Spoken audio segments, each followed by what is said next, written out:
যুক্তরাষ্ট্রের ফ্লোরিডায় দুই বাংলাদেশি শিক্ষার্থী জামিল আহমেদ লিমন ও নাহিদা সুলতানা বৃষ্টিকে ঘিরে যে ঘটনা সামনে এসেছে তা একই সঙ্গে মর্মান্তিক ও রহস্য ঘেরা।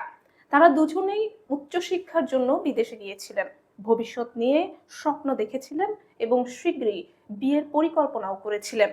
কিন্তু হঠাৎ করেই সেই স্বপ্ন থেমে যায় নিখোঁজ হওয়ার ঘটনায়। জানা গেছে লিমনকে সর্বশেষ 16 এপ্রিল সকালে তার বাসায় দেখা যায়। একই দিন কিছুক্ষণ পর বিশ্ববিদ্যালয়ের একটি ভবনে শেষবার দেখা যায় বৃষ্টিকে। এরপর থেকেই তাদের সঙ্গে আর কোনো যোগাযোগ করা সম্ভব হয়নি। পরিবার ও পরিচিতজনরা চেষ্টা করেও তাদের খোঁজ না পেয়ে শেষ পর্যন্ত স্থানীয় আইন শৃঙ্খলা বাহিনীকে জানান। প্রায় এক সপ্তাহ পর লিমনের মরদেহ উদ্ধার করা হয় ফ্লোরিডার একটি সেতু এলাকা থেকে। এই ঘটনায় সন্দেহভাজন হিসেবে তার সঙ্গে একই বাসায় থাকা এক ব্যক্তিকে গ্রেফতার করা হয়েছে। প্রাথমিকভাবে তার বিরুদ্ধে মরদেহ গোপন রাখা, আলামত নষ্ট করা এবং সহিংসতার অভিযোগ আনা হয়েছে।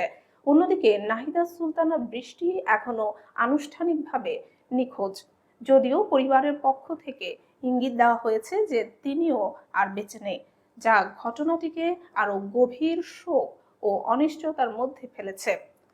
লিমন পরিবেশ ও জলবায়ু নীতি নিয়ে গবেষণা করছিলেন, আর বৃষ্টি পড়াশোনা করছিলেন রসায়ন প্রকৌশল বিষয়ে।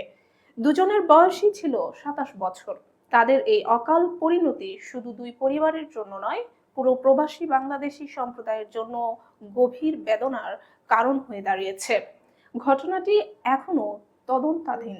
কিভাবে এই দুই তরুণ তরুণীর জীবন এমন পরিণতির দিকে গেল, তার পূর্ণ উত্তর এখনো পাওয়া যায়নি।